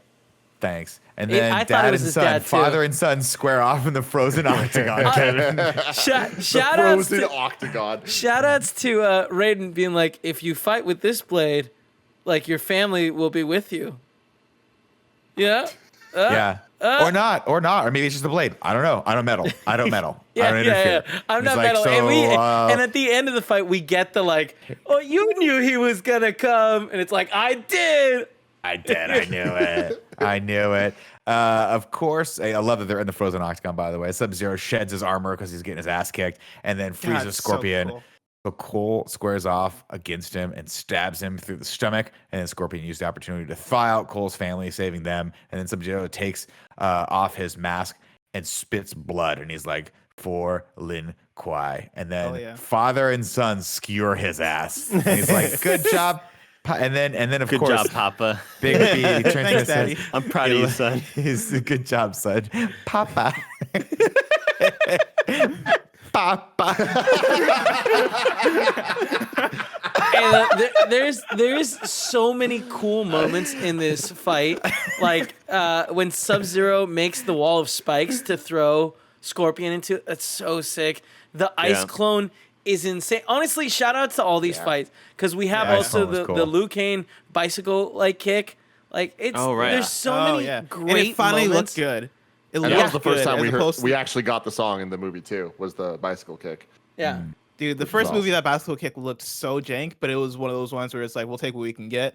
Yeah. Here, I don't know how, but it looked good. He was flying through the air, and it still looked good. So It shout out to them. looked good, but it's not great. That kick Yeah, I is mean- very difficult to do in live action and have it not read like it's a parody of Just- like a martial arts movie. Just so we're clear, like that kick is impossible to do in live action. Well, I just mean like You know, I just mean like without It's like a a weird ton of translation. strings. Yeah. it's like when you see it though, it just doesn't. It doesn't. How many of those do you work think can per get off se. though? Like in real life, no wires. You think Two. like 4? 3. Like Three. for an Let's- expert? Andy, let's see it right now. 1, 2, 3. Jump up and kick in the air. I bet he Oh gets my God. one. He's gonna get Oh, here hurt. we go. For sure, he breaks something. For sure. He got two. Nice. He got He two. went up, But he also, went up a I do want to. half. He went up a foot and a half. Good I job, also, Andy. I'm not Good sure. job. I'm not sure Nice. He because killed it. there was red and there's some shadows back there, but I think he leaned on his About bed 7. to do that. You got 7? That's 7. Yeah, about okay. 7. He Yeah. did. Cool. He did. Wow. The Scorpion camera's sends- frame rate couldn't keep up with it. Sorry. Oh, I get it. We'll have to slow that down. Chad, if Yeah. you can clip that out, slow it down, and also loop it 4 times for Andy, that'd be great. Thank you. Scorpion sends Cole. He's like over to tend to his family while he monologues about his trip to hell, which, among other things, taught him to breathe fire, which he does all over Sub-Zero, turning him to a pile of human and ashes. No, Scorpion but what's tells- the line he says before that though? I thought it was a badass line of like, You sent me to hell, or like you sent me to like hell. No. to burn in the fires of hell, and but I I've learned to conquered them. control them. Yeah. And then like I just loved I loved it. Like I fucking really enjoyed that moment. I knew it was coming. I knew we were gonna see some sort of version of the yay from Mortal Kombat 1 with the skull, like the really shitty, like just like really inanimate skull from part 1. But it looked dope as hell, and yeah, I thought it all sort of paid off perfectly for me. And then Scorpion tells Cole, "You have freed me. Take care of my bloodline," and then disappears in a flurry of fire. Raiden and the team finally show up. And then Cole's like, "Where the fuck have you guys been, dude? I was fighting Sub-Zero. You guys were just getting a latte." And then introductions are made. And then Shang Tsung rolls These are my in. friends. He's like, "Hey, it's my team. That's what he says. My fight so team." weird. And the wife's like this. Oh, I got a lot of questions about what's going on here. Did we die? This is Were the we least. just These dead? people are. Yeah. How long was I out? Because I Nick. think I lost the ability to move my fingers. You want to hear some crazy shit? Like when they do, there's a heart surgery that they can do where they put like liquid oxygen into, and it's not liquid oxygen, but like it doesn't matter. Super cool liquid that like cools your whole body down, and your heart can be disconnected for 40 minutes. 40 minutes. Oh And wow. Yeah, and once if they That don't, is some crazy shit.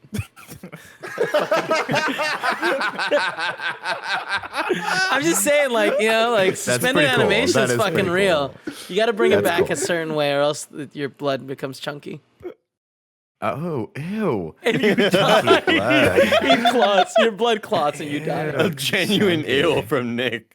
Let's see. Shang Tsung rolls back in and he's like, "I hate to break up the party, everyone, but I'm still going to kill you." And then he's like, "Today you've killed my warriors and you think you've won, but death is only another portal. Next time, I'm not going to bring warriors. I'm going to bring armies." And everyone's like, "Yeah, fucking right. Get out of here, bro. You lost." And then Raiden banishes him to Outworld, tells the team, "Hey guys, good job today, but there are still enemies out there, so I'm gonna need you all to sprawl out, go look in the corners of the earth, and assemble a new list of champions for them." And then Cole raises his hand and says, "I'm sorry, I thought when we first met, we were the only champions left on Earth." And Raiden's like, "Ooh, I said that, But there's a sequel.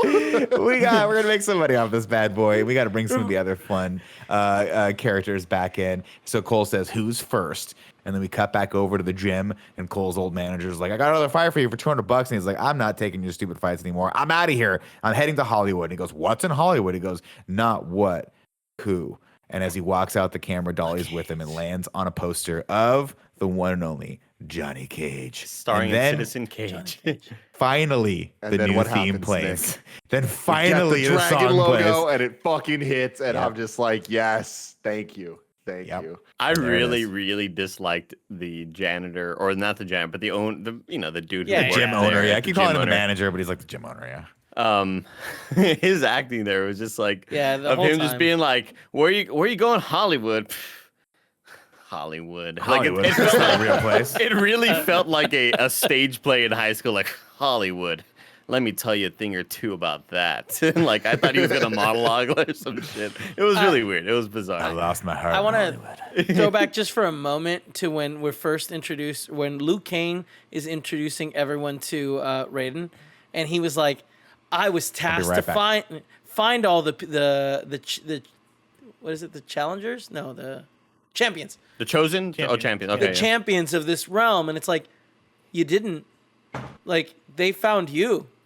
You know, like they That came is to true. you. That is like you did when he you mentioned did that, a terrible I was job. like, you did a bad job. Yeah, all you found was Jax mostly dead. You know? Yeah. Yeah. That's a good point. Not a great Yeah. job by you. Like, what's his name? Cole Young was getting hunted down and had to find Sonya Blade, who was in the middle of a conspiracy theory, like trying to put this stuff together. Mm-hmm. Do Hit better, it, Liu Andy. Kang. Did I play it for a second there without You did, knowing? you Oh, did. fuck. Yeah. I thought I had it muted. I'm an idiot. 7 syllables in the middle. You'll need 5 for the first and last line. If you're not poetic, no need to fret it. Haikus don't need to rhyme. Haiku in review. Haiku in review. You can go to patreon.com/kindafunny to write your review in haiku form. This movie just came out, so I wasn't expecting to get any, but of course, that proves me an asshole because we did get one from Joshy G, who wrote in and says, Kano was the best. A flawless, no malady. Johnny Cage, let's go. And, of course, Miscellaneous coming through with the plot in Holy review. shit. Oh, Wow, it's a quick one. That's a quick turnaround. Yeah. Bloodstains on the door, ruining pristine decor. Baby in the floor. Cole got his ass kicked, but he and Jax still got picked. Jax disarmed. Well, shit. Cole just runs. Boo-hoo. Kano joins the bad guys too. Bird Girl split in two. Iceman, their jailer. Blood Knife, cooler in trailer. Sub-Zero, failure. Blood Knife was cooler in the trailer, but it was still as equally It was dope. still cool. Like, It was- yeah. it's the fact that I knew that it was coming. Exactly.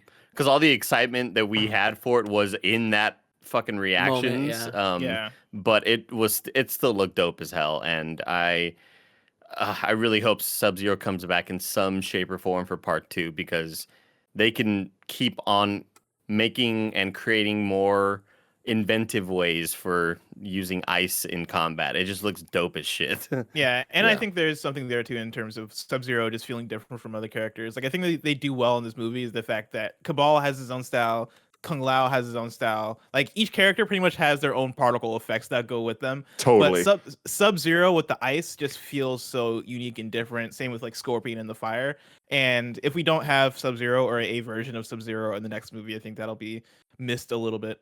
Yeah, and to that point, the reason why I had mentioned Days of Future Past is one reason why I love that movie is all the fight scenes with the girl that makes those portals. It makes for just interesting, viewing. You're watching this character have this awesome superpower and how they're going to use it in combat, and how can you be creative? And now with CG looking as good as it can, you can get so creative with so many of these different characters. So I'm really excited and hopeful that they continue to go on with this franchise.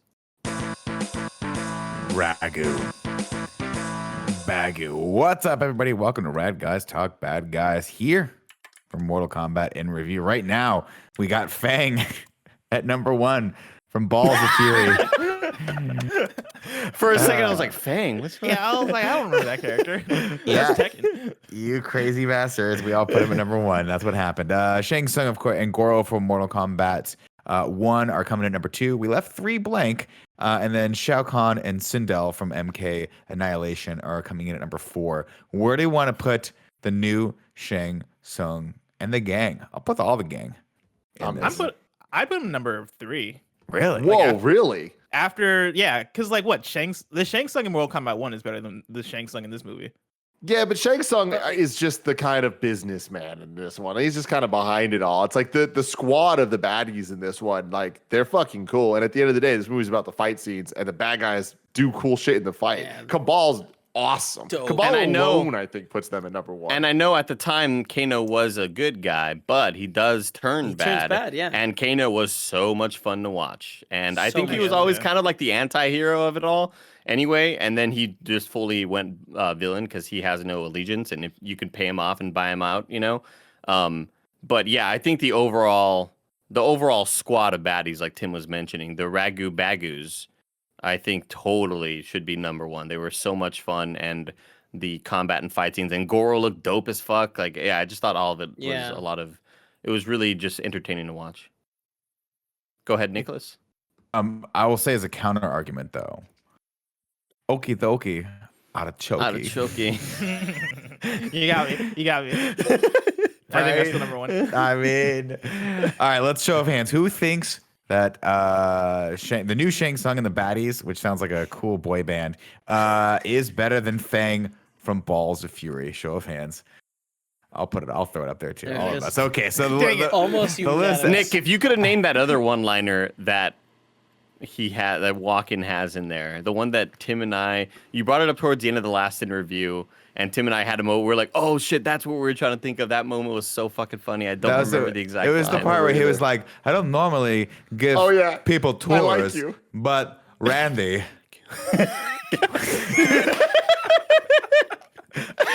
But he does the thing where he goes, Yeah. And then kind of goes to move and then winks instead and then moves away. You're like, so good. just let me hang out with Christopher He's Walken one amazing. night. I just want one night of Christopher Walken stories. No, this group goes number one. This group goes number one. There it is. Number one, Fang, of course. Number two, and then we've got OG Shang Tsung from Mortal Kombat 1. And then rounding out the list is Shao Kahn and Sindel from Annihilation. There you go. Now it's time to rank Mortal Kombat and Balls of Fury. Number one, we have Mortal Kombat 1995. Number two, we have Balls of Fury. And number three, we have Mortal Kombat Annihilation. Where do we want to put Mortal Kombat 2021?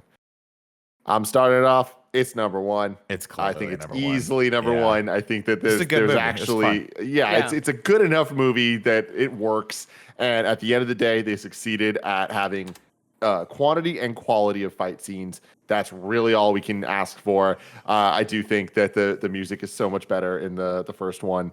But even without that, this movie's hype as hell. And there were multiple moments where I was like, this is one of those movies you want to see in the theater with a ton of people. Like, it is a crowd participation, like people cheering, people losing their shit for dumb one-liners and like super cool kills and stuff. And I love that it ended, and I'm like, I hope we get a sequel. Like that's a good sign. That shows me that the movie gave me exactly what I wanted. So number one for me.